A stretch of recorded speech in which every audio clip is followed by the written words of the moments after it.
Hello everyone, this is Serious Trivia. Welcome back to another episode of our Black Myth Wukong Let's Play. So we're wrapped up with Chapter 2, and we're going to kick off Chapter 3 today. So let's proceed.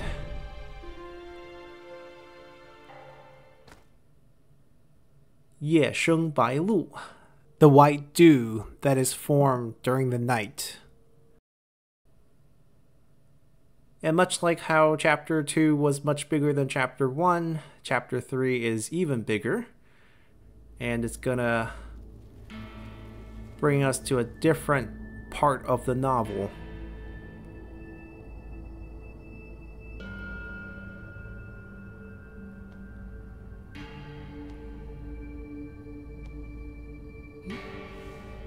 These are the statues of the 28 constellation. And they're actually statues from Jincheng.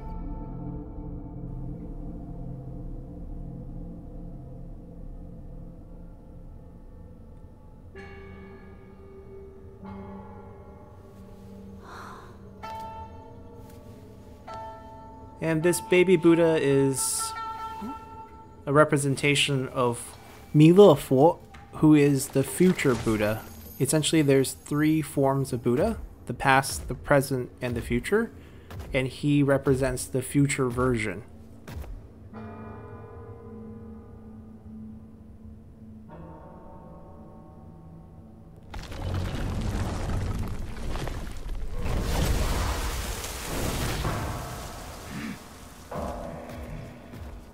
Into a fight right away, as we were transformed into one of the statues.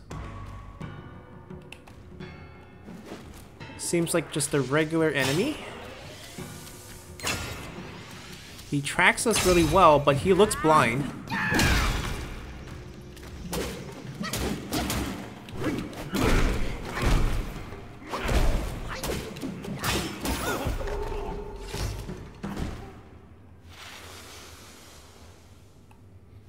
As I was saying, these are the statues of the 28 constellation. Now, the Chinese constellation is based off of dividing the skies into 4 quadrants, and each of the quadrants, north, south, east, and west, has 7 distinct constellations, which all have animal forms as well as sort of a human or deity form. And we're seeing that statue of the human form, but also with reference to their respective animals, as you can see an animal being present with every single statue. So for example, this statue would have the human form as a deity, but also the constellation would be in the shape that's similar to a monkey, and this one be similar to a cow, and so forth. Very much like the Western constellations.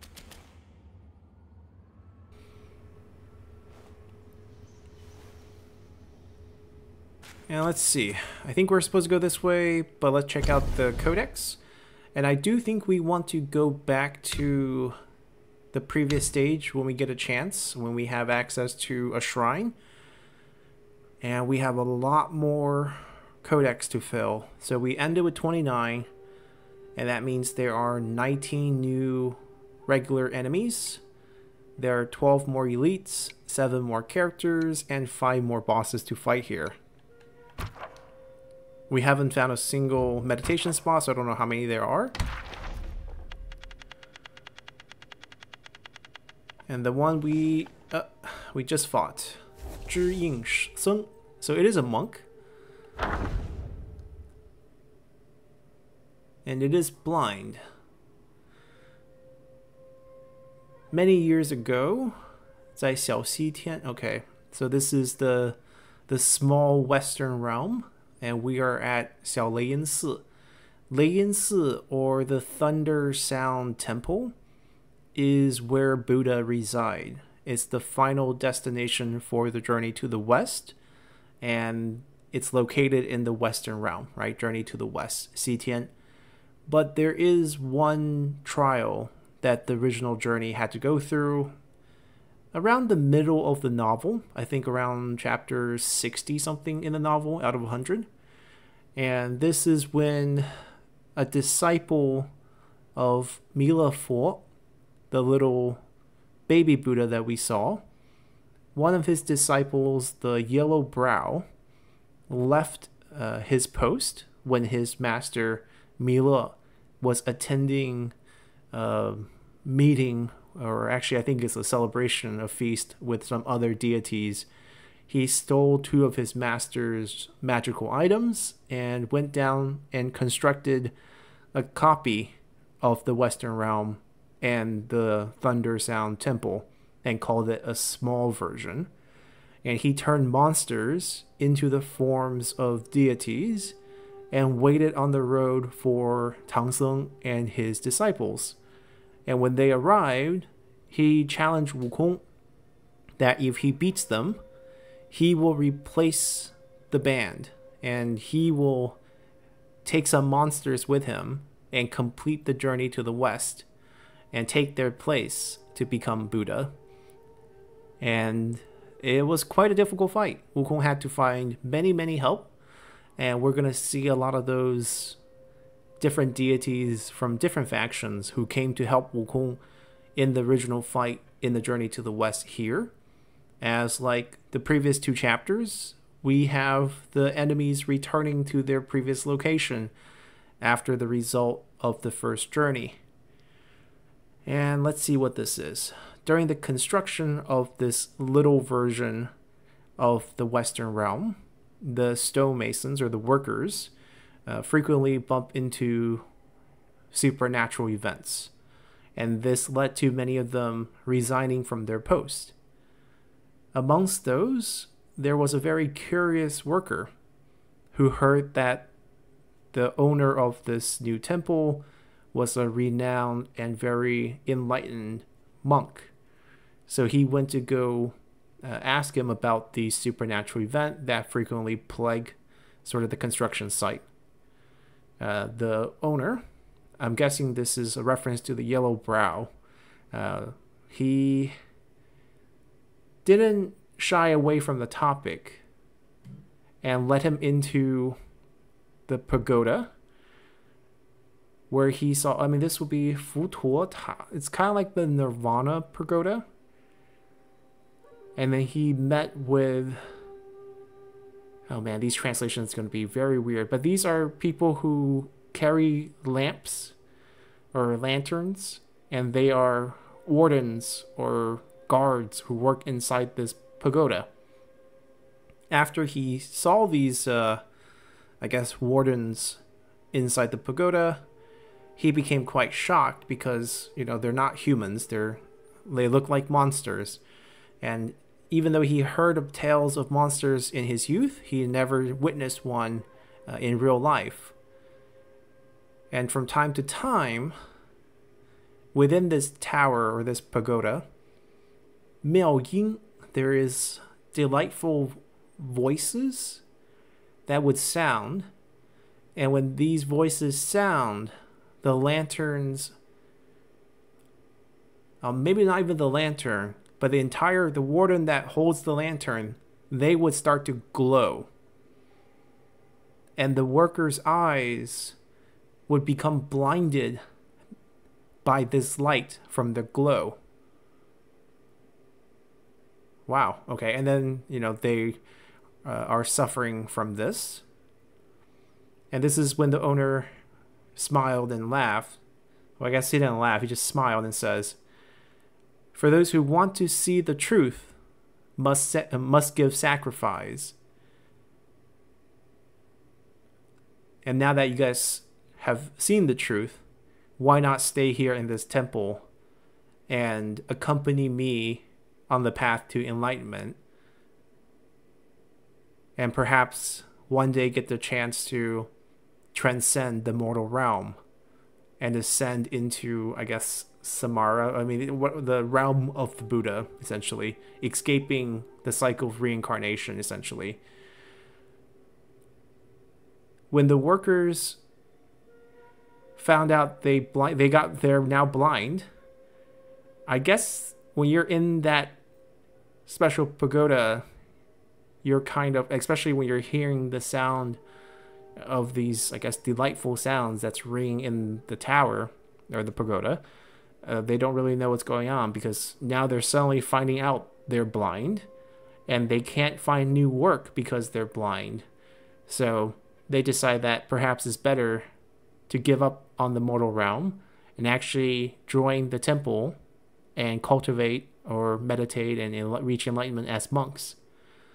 So they ask the owner, I guess we can call him an abbot here, because he is the head of a temple, how should they, enlighten themselves, or what should their path of cultivation be?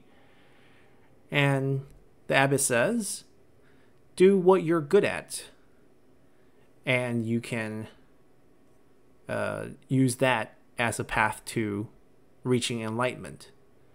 And because these workers had very strong arm strength from constant work of construction, they decide to use martial arts as their path to reaching enlightenment.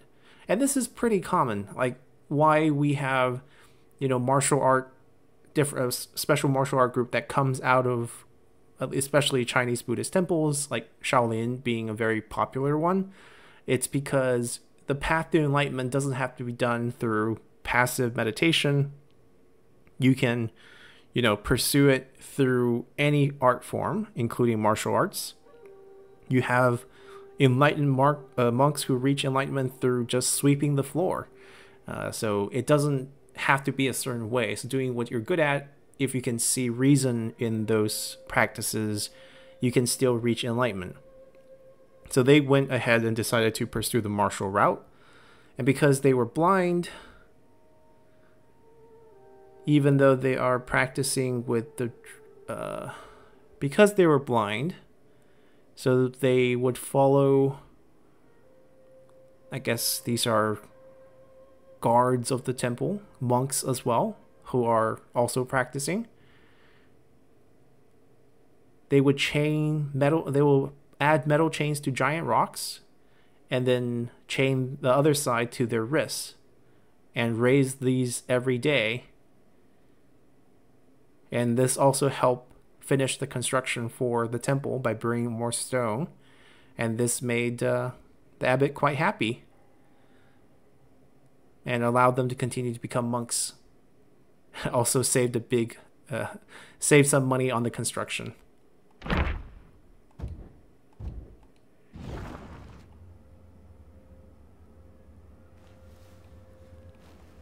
Definitely a wild experience here, seeing all these statues.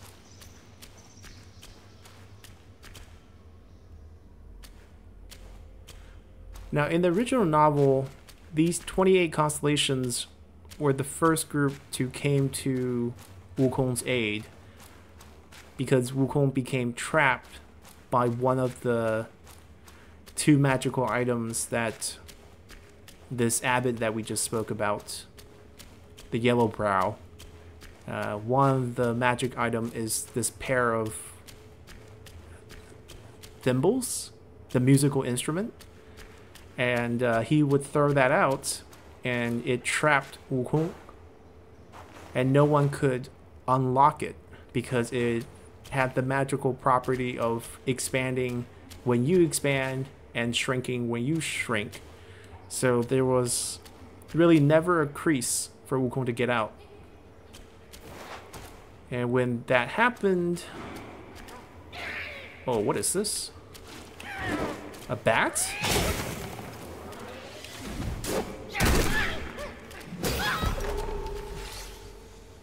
We'll beat him down first and then check this. But when that happened, the first group that came to Wukong's aid were the 28 constellations sent by the Celestial Court, as the 28 constellations fell under the jurisdiction of the Celestial Emperor.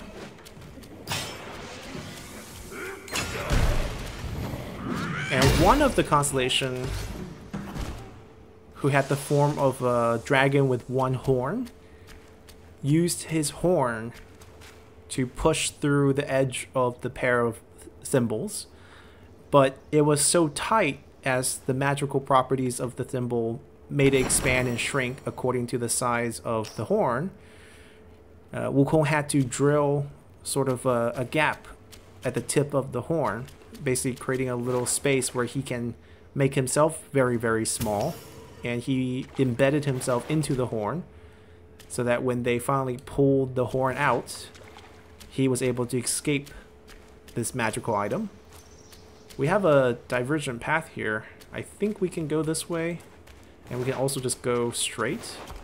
Unless this happens to be an invisible wall, which I don't think so. Oh, actually, I lied. This looks very much like a path, but it's not.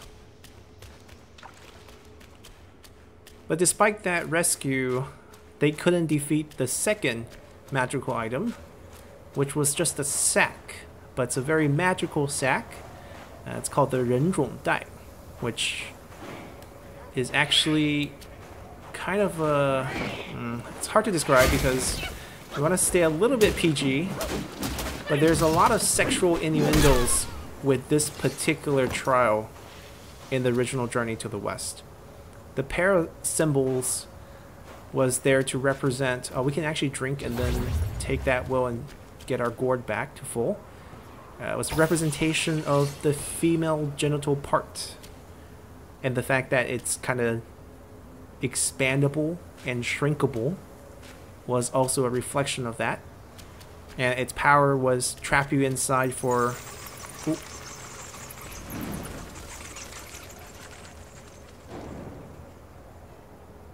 The snowy mountain path. And we had a little glitch there. Our first shrine. The fact that the power is, it traps you in there for 3 days, and then you're going to melt away inside, was kind of a representation of the temptations of sexual acts, and how, you know, those who dwell on sexual acts become, I guess, weaker.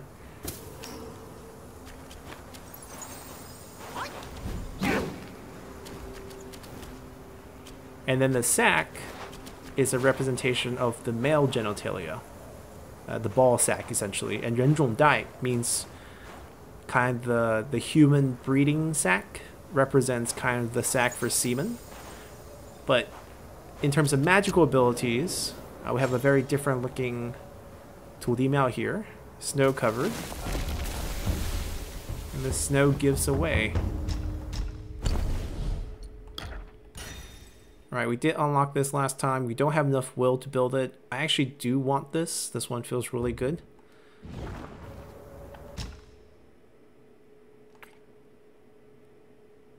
We have a new armor set. Any clone we summon would get covered by yellow wind. So kind of this is the reward for beating the final boss, because it has something to do with yellow wind. And if they're covered by yellow wind, they get damage reduction. Every time we use one of the nodes from the staff stance, we get a slight increase to our crit rate for a little bit. That's actually quite good. And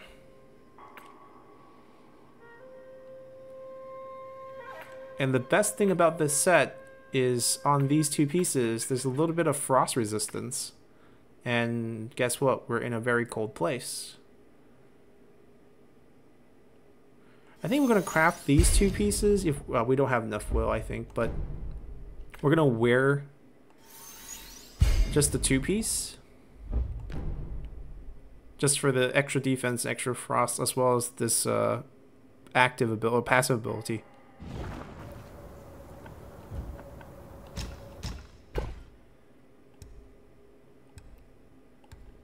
Alright, definitely want to buy these when we get a chance. A couple new ingredients.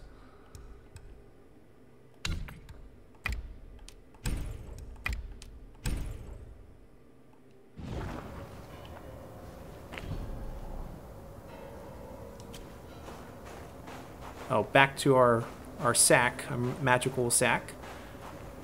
If you throw the sack in the air, it basically sucks in anyone and everything, and all the deities and Wukong basically got destroyed by the sack. Wukong eventually learned to run away from the sack, but he still didn't have a good way to defeat it. So he kept looking for help from different places. After the 28 constellations fell victim to the sack, And once you do get in the sack, you kind of lose all your stamina. You come out very, very weak. And the Yellow Brow was able to just tie all the deities up after, they spent some time in the sack. And it really felt like, it's an unbeatable magical item. And his weapon was a short and limp wolf teeth mace, which it's a huge contradiction because the typical wolf teeth mace, which is basically a mace with little spikes on it, it's definitely not short, or it can be short, but it's usually not short, and it's definitely not limp, as in it's not floppy. So wait, did one of those statues just melt away? Another one melted away.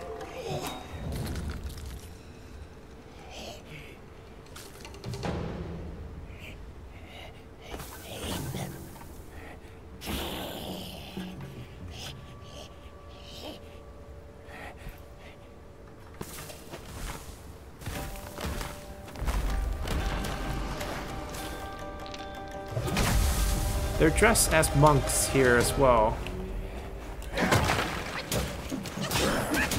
That weapon right there, that's a wolf teeth mace. Typically, oh, they swing after they die. Typically, that's what it looks like. It's not short and it's not floppy or limp, but the Yellow Brow's weapon in the book is described as short and floppy or limp, depending on how you want to translate that. And that combined with the sack obviously suggests the complete male genitalia. And despite it being, limp and short, it was able to match very well against Wukong's very long and very hard stick. The book played up to this innuendo quite a bit. There are actually quite a few trials in the book that contained sexualized elements. There's multiple purposes of doing that. One thing is to just, add a little bit of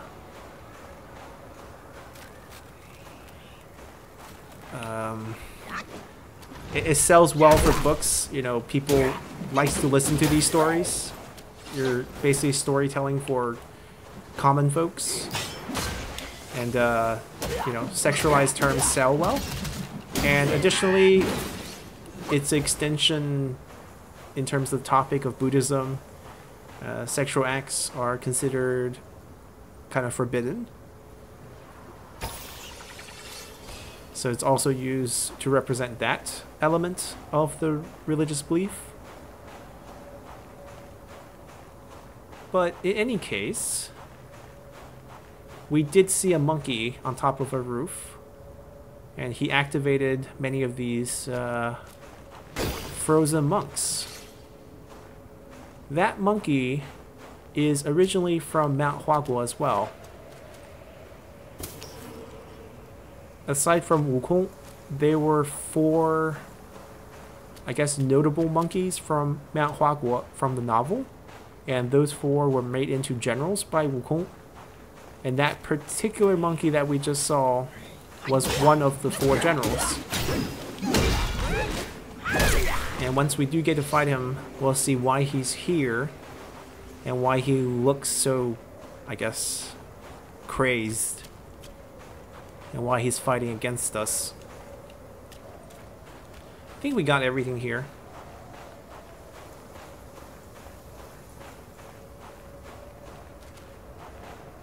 But back to our backstory of how Wukong eventually overcame the sack. In the end, the only thing that he could do is, after going with 3 different rounds of help, Mila Fu, the master of Yellow Brow, finally came to Wukong's rescue. And I guess we can use this. Oh, he has a range ability?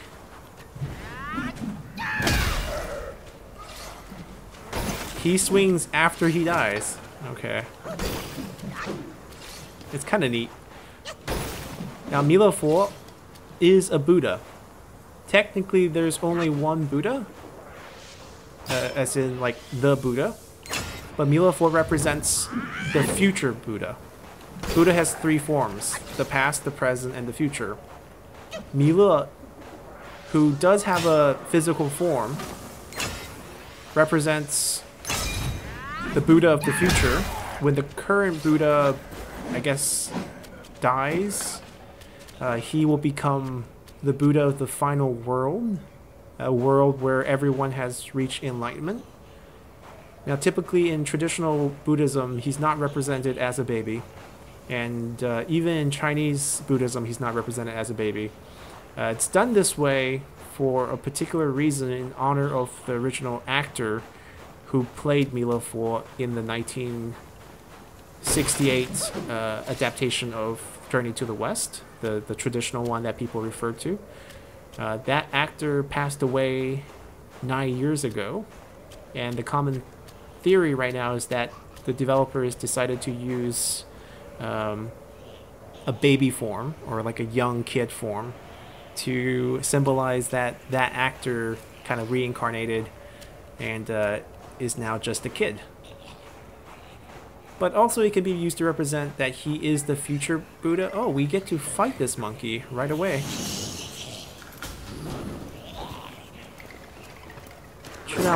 It's a type of monkey. It's not his particular name. There's more than this monkey who can go by that name. Ooh, he hits pretty hard.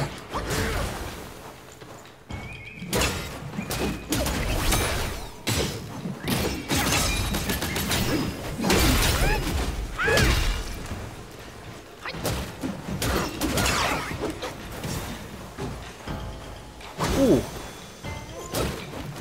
Grabs it with his leg. I guess for monkeys, no reason why they can only use their arm. Ooh, that's kind of cool.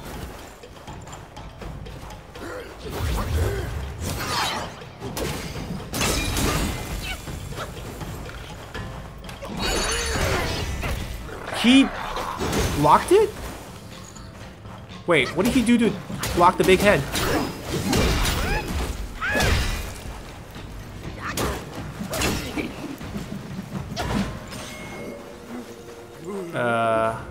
Asking for mercy?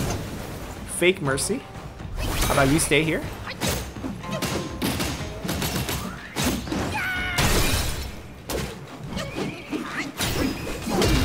Is he laughing at us?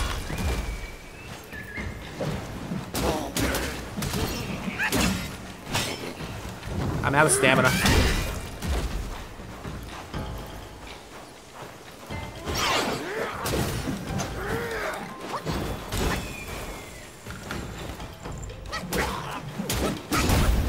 Alright, he's down. Or not? Wait. He dove into the snow and disappeared? He escaped. Interesting, and we didn't get a codex update for him.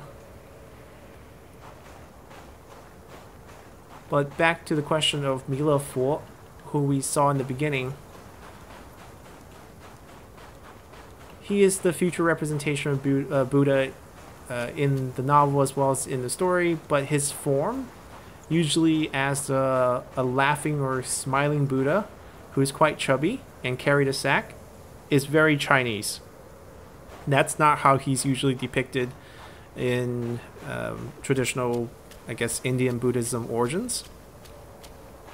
And that form came from a real person, inspired by a real person, who I think was active either during the late Southern dynasties or during the Sui dynasty, where there was a crazed monk in the south who, upon his death, made a statement that he was the reincarnation of Mila Fu and was the future Buddha. And when he became quite famous for that representation, most of the Chinese depictions of Mila Fu became him and became the sack-carrying, laughing, kind of crazed, very jolly, very chubby Buddha. So its depiction is modeled after a real person from history, but doesn't really have a lot of origins from kind of the original Indian representation of Buddhism, yeah, which is quite common. I mean, Guanyin as Bodhisattva looks quite different than the traditional Indian representation. It was a lot closer in the early periods when he spread into China. And it's a he, Guanyin is a he. But after the Song dynasty, most of the Chinese depictions started to give him a female face. He does have the power to kind of transform into anything he wants. And based on some more folklore stories, he became slightly more female looking over time after the Song dynasty, until we get to sort of the predominant depiction of him being female looking. But it's still a he. Even in Chinese Buddhism, it's still a he, just with the female look. And it's usually called 男身女相. Do we fight that guy, or do we go up here first?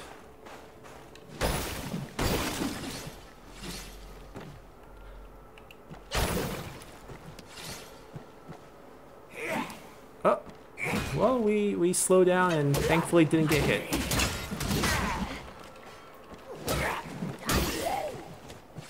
Another pretty tough looking guy with a tail. And there's another guy similar. Yeah, I think the same person waiting for us on this side too.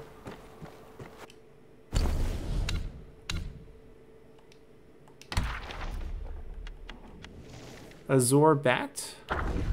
Many years ago, Changguang Cun, sort of like the Buddhism light village, there was a Daoshou, butcher, okay, not butcher, executioner? Or maybe someone who uses a knife. But I think it's usually referring to either a butcher or executioner whose surname was Wang. So he lost his father when he was young. His mother doesn't have enough money to raise him, so he got sent away to a butcher's house in the village as a intern, or I guess apprentice was better term here. Okay, so he is learning to become a butcher. So Daoshou here means a butcher, and this is why he learned how to use the knife. Then one day, when he went to a wealthy family to help them butcher a pig, the owner of the wealthy family rewarded him with a leg, a ham, basically a leg of a pig, as a reward for him helping them butcher it. And he wanted to bring it back to his mother so that she can enjoy it. So he rushed back in the night, trying to get back to his village. I guess he went to a faraway place to help butcher a pig. In the middle of the night, halfway home, he sees that on the mountain path, there was someone waiting there, and in his hand was a hunting fork. So basically like a two-pronged fork used for hunting. You basically use it to stab into the neck of the animal and kind of pin them to the ground sometime. It's a common weapon for hunters. And he's wearing this old cloth, and he comes up and introduces himself. He calls him, "Hi, bro. I am a hunter from the village. I was hunting rabbits around this slope, and it's so dark already, or it's middle of the night. I'm kind of scared of ghosts. Could I travel with you?" So the butcher agrees by nodding his head, and two of them continue to travel on the road together. But not long after, the hunter says, "I heard that these mountain paths, recently there are rumors that there are monsters about." The butcher smiled and says, "Why are you scared of monsters? If we meet one, I will throw this pig leg, or I'll swing this pig leg, which is pretty heavy, at him, or use the butchering knife to cut him." So basically, I have like a big club in terms of the pig leg, and I have a sharp knife. Going a little bit farther, the hunter says again, "Seems like, brother, you are not scared of monsters, so you must be quite skilled." The butcher smiles. "I've been butchering ever since I was young. I can stab weak points with the knife, and I can chop with it and cut bones and break bones and break tendons. So he knows where all, sort of the connections are, and he's good with a knife. The hunter is quite angry now and says, how can you compare monsters with, the livestock that you butcher? Those are beneath them. So he's saying monsters are much more advanced than that. And the butcher sternly says, in my eyes, there are no monsters in this world. Those who help kind of become vigilantes and help perform deeds for the heavens, basically do good things, are all heroes. And those who, pick on the weak and, do bad things are basically just pigs or dogs in his eyes. When the side of the village, becomes visible on the horizon, they're getting close to home, the hunter says again, seems like you're not afraid of me. Why don't you turn around and take a look? By this time, the butcher already suspects that this hunter is a monster. So he swings the pork leg right back to basically at this hunter that's been with him, and he draws his knife to cut. But at this point, the monster already backed up, and he has wings, and he's flapping in the sky, right? So the hunter is the bat in disguise. And he says, seems like I met a tough one. Such bad luck, curses. And after he, gets out, after he finishes the sentence, he flies away. And there's a little allegory at the end that says, persimmons, which is a fruit that's quite hard in the winter because it harvests in the winter. But when it's fully ripe, it becomes quite soft. So there's a famous saying that when you're picking a persimmon, pick the one that's easy, that's like gives when you squeeze it. So it's soft and easy to pick on. And it's often used to say when you're picking on someone, when you're trying to bully someone, pick the weaker ones to bully, right? They're easier. They give ground when you push them, just like a soft persimmon. And that's one lesson. And the other lesson is, if you're going to be a man, if you're going to be like a man, better be tough. And when you're tough, even monsters become scared of you. So perhaps the hunter or the butcher is not that skilled, but because he's been acting tough the whole trip, and when the monster showed himself, he didn't get scared. He swung the pork leg and drew his knife. Even though he might not be super skilled, the monster, backed off because he only wants to pick on the weak. And if he sees that you might be a bit tough, he might just run away. The snow zombies. The temple has a rule that says every new monk that enters the temple gets a new cloak. I guess 袈裟, which kasaya. I didn't know the game was going to translate it to that term. It's the original Sanskrit term for 袈裟. It's the clothes that you get when you become a monk, and symbolizes you giving up on sort of the mortal connections. And oftentimes you actually would just beg for scraps of cloth or some broken clothes from different households you visit, much like how you would beg for food as a monk. And you would piece together these cloth you get, and the combined one would be your kasaya. It could look really patchy, and that's very normal. But the one, they're getting a new one here, distributed by the temple, is going to be quite different. And we're going to see that one day, 不空法师. So there's a monk by the name of 不空. And this just means not 空, or not empty. And this is a foil to Wukong's name, right? Sun Wukong. Sun is his surname given to him by his first master, Puti. And Wukong is a monk name, a monk title. And Wu means to, I guess, think about or trying to learn. It's the process of understanding. And Kong is a very Buddhist concept of emptiness. Not in a literal sense, but when you kind of are able to pull yourself from the material world. And that's a type of emptiness that you're striving to achieve on your path to enlightenment. So Wukong means you're trying to understand this concept of emptiness. And this particular monk is named Wukong. Bu means not, right? So it's a foil to Wukong's name. And we're going to see a foil for every single member of the original Journey to the West. So Bajie's name is Zhu Wu Neng. And we're going to see Bu Neng.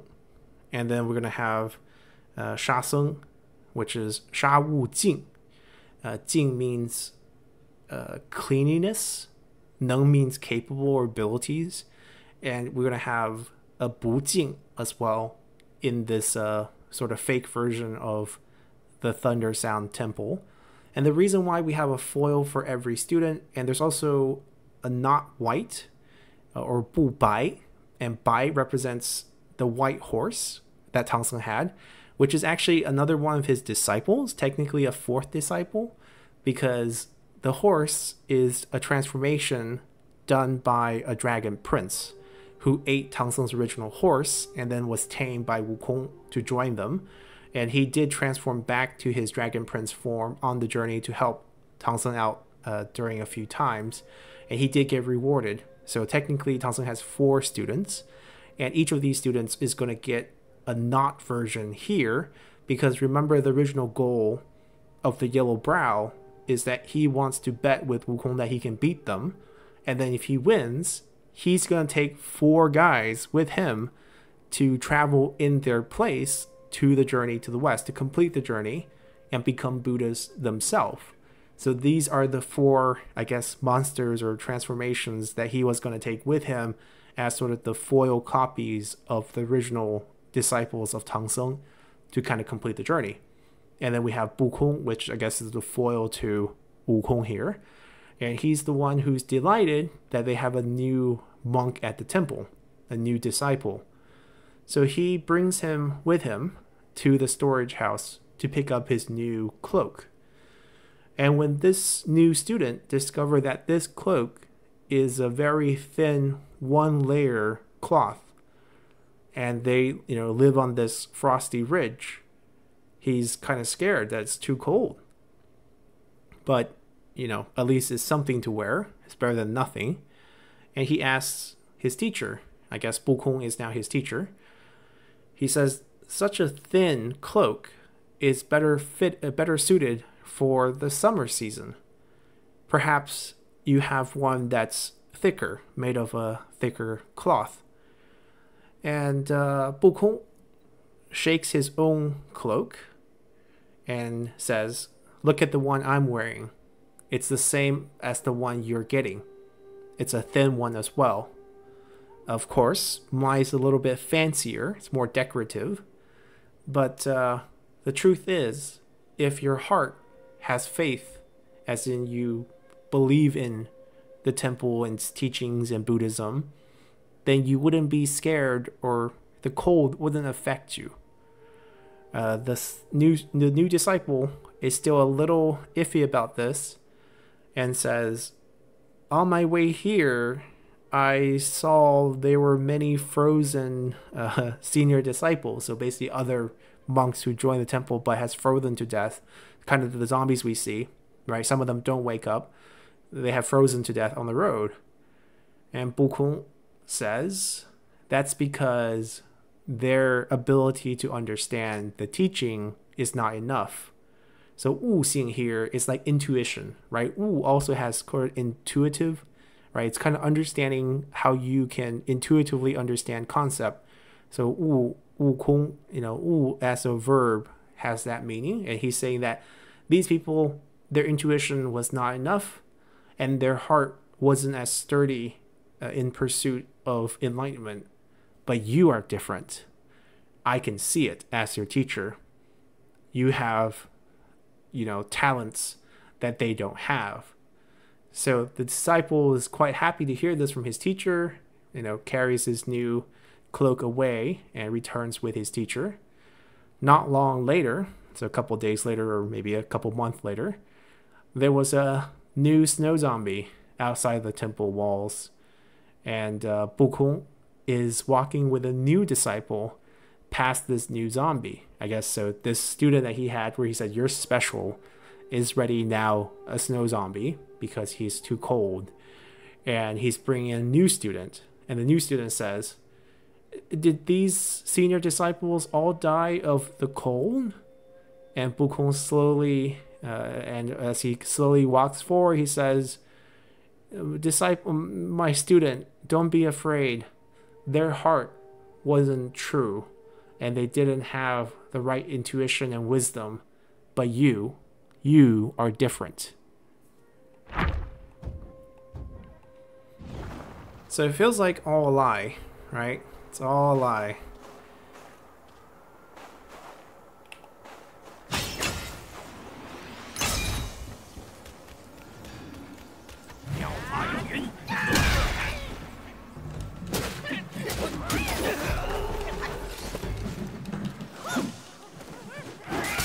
Ow.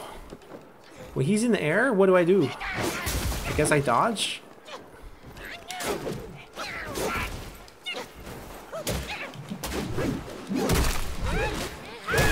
Or use a really long stick.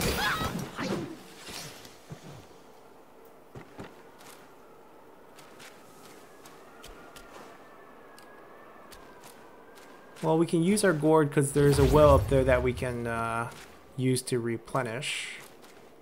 They do drop frost stats, these attacks.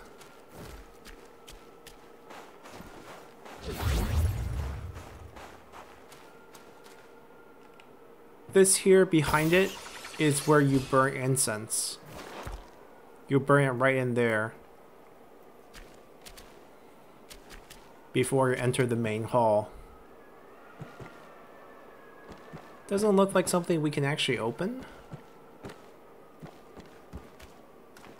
I guess we do take the stairs now.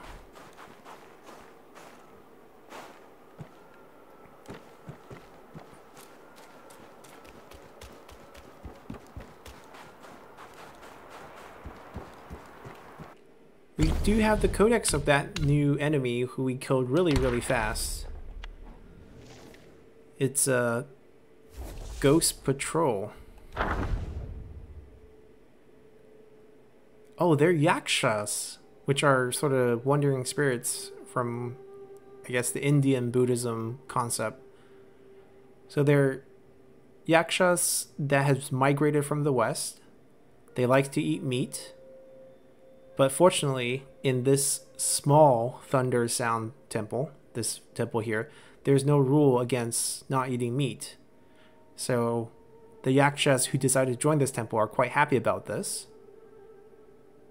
All the yakshas in the mountain want to become, I guess, the mountain patrolling spirit, I guess would be a better translation. And not only that, the reason why they want to be this is because they get a giant blade, a very strange looking and a unique giant blade that looks, quite fierce.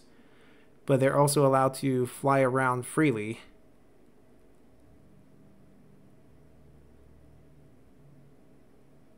And also because those who are able to patrol the mountain always have new ways of finding fresh blood and food. So if they're stuck in the temple, they don't really have the option of hunting, I guess, live humans, but they're allowed out and to patrol the mountain. They can, hunt some of the humans around and maybe some of the animals. This one day, a bunch of these yakshas are meeting together, drinking blood, eating meat, being jolly and happy. But because they were too loud and, too joyous, everyone in the temple can hear them. And this made some of the monks in charge quite unhappy. The monks feels like, they're in there meditating hard, eating only vegetarian food. So they walked out carrying a giant pot in front of the yakshas. And when the yakshas look inside the pot, they see that in the pot there are only carrots and veggies, and they became quite disinterested in the pot. And the yaksha says, "Does eating these help you guys understand the teachings of Buddha better? Feels so superficial." The other one says, "My master said, for those who want to reach true enlightenment, you don't control your desires." So I guess these are like the yaksha's perverted understanding. And hearing this, the Buddha in charge says, "My desire is to convince others to be kind. Without being able to convince you guys, I cannot reach true enlightenment." So he's trying to preach to them. And the two sides basically argue over this. And there's not a way to, figure out who's right, who's wrong. And then we have a little summary allegory here. Lesson learned is that the world is filled with, many forms, so many views and many types of people. And everyone thinks they're in the right. So it's hard to say, who's correct and who's not.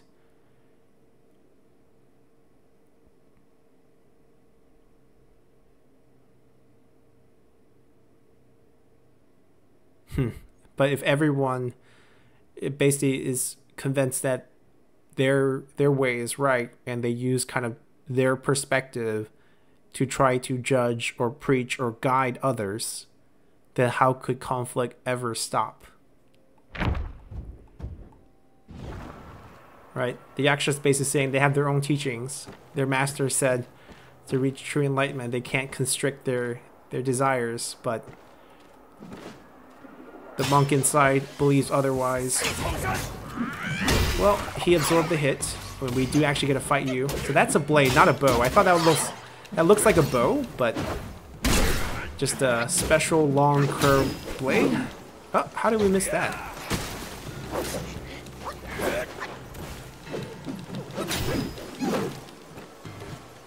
Guess we missed that too. Any other fancy moves you have?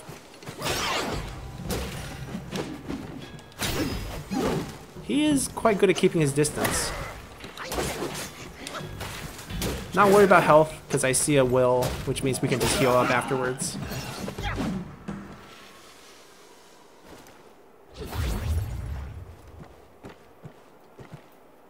I do want to make a return journey back to Chapter 2, because I'm a little worried that we might have missed one of the blue spirits which we can absorb. I don't know if we picked up the one of the bats. I guess we did. So maybe I did get that room. I can't remember because I saw a comment saying, did I ever go into that crack in a particular part of the stage? And I think I did, but wasn't sure. Kind of want to double check. But the fact that I have the bat spirit confirms I've been there. The only other reason to go back right now is to check on the shrines to see if there's a new item to be purchased. Although, just because we had one in the first stage doesn't mean we have one the second. Because the soil deity had his own shop as the man in stone. Oh, we can get this Yaksha's spirit and ability here, which also means we get a heal. Man, all of these can come to life. Ooh, he can throw it. That might be the move we get to learn from him. And everyone wakes up. I don't have enough mana to summon clones, so I'm going to just try to draw him back, because it seems like those guys are quite slow. Not only does he have more health, I think his movesets are a little bit different. He has help now.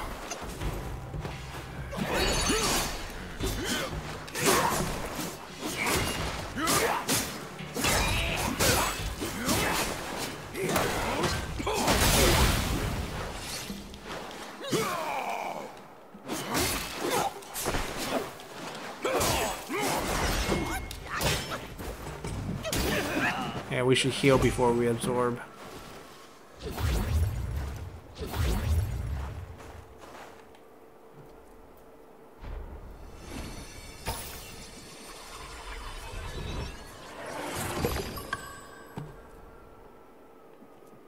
I'm guessing it's just throwing the blade out. Nope, it's a jump. It's his jump move. Stabs downward. Slight increase to our jump attack and our crit rate.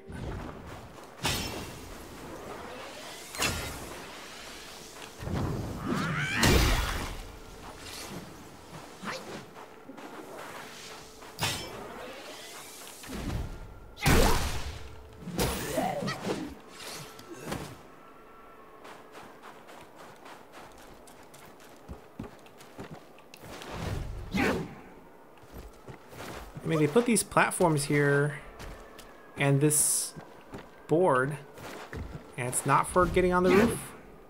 Oh, maybe it's getting... Oh, maybe this is a path. Hold on. Doesn't feel like it, but...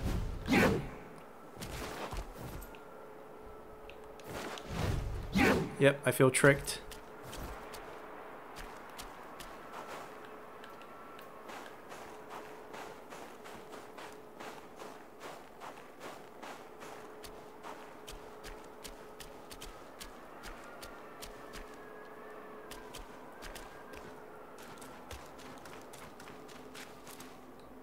Wait, can we fit in here?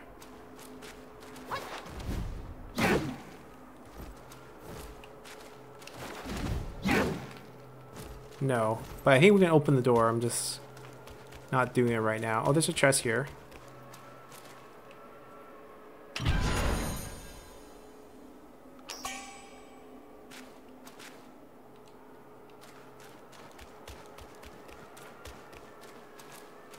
We cannot open the door.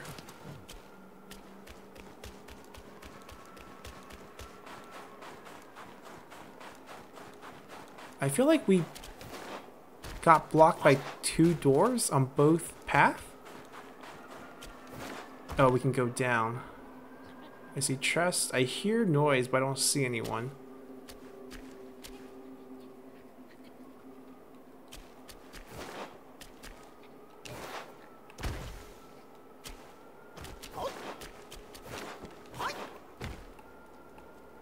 It's a bat. It's right there.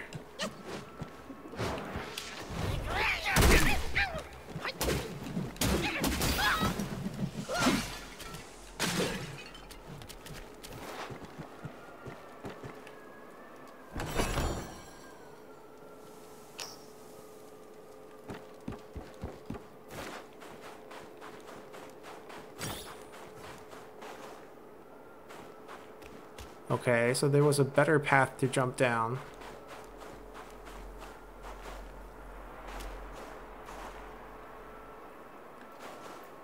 We just went this way. Okay. Makes sense.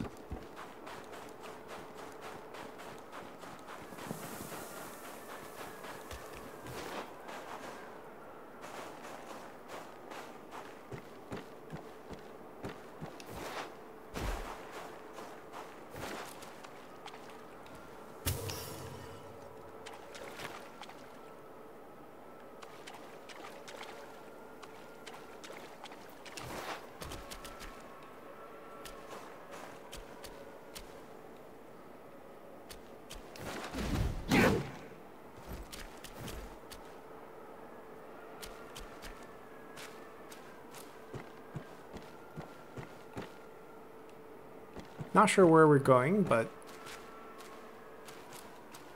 just exploring a little bit here.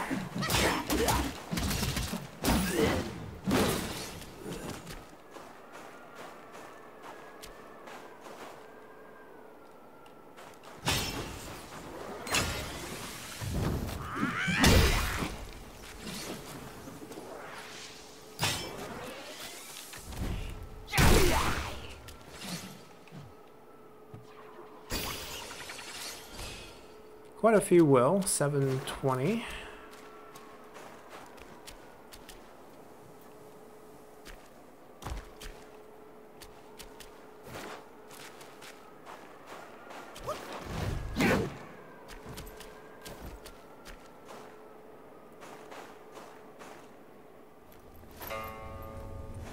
Chai 斋念佛诵经打坐，又有几个真的心如止水、清静无为？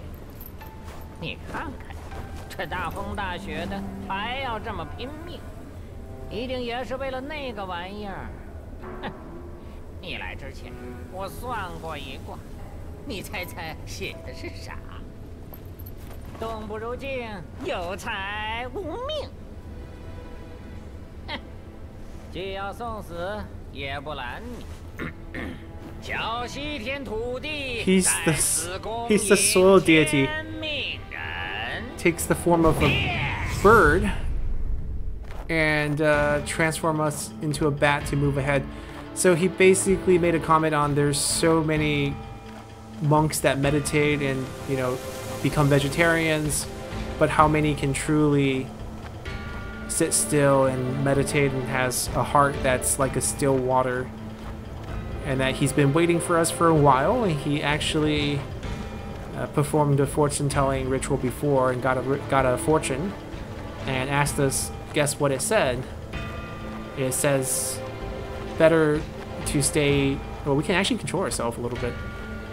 Better to stay still than to move, and even though there's great fortune ahead, you might not have the life left to spend it.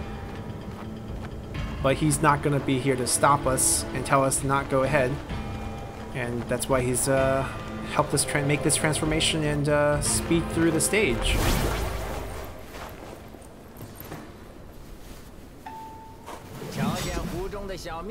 See this temple in the middle of the lake?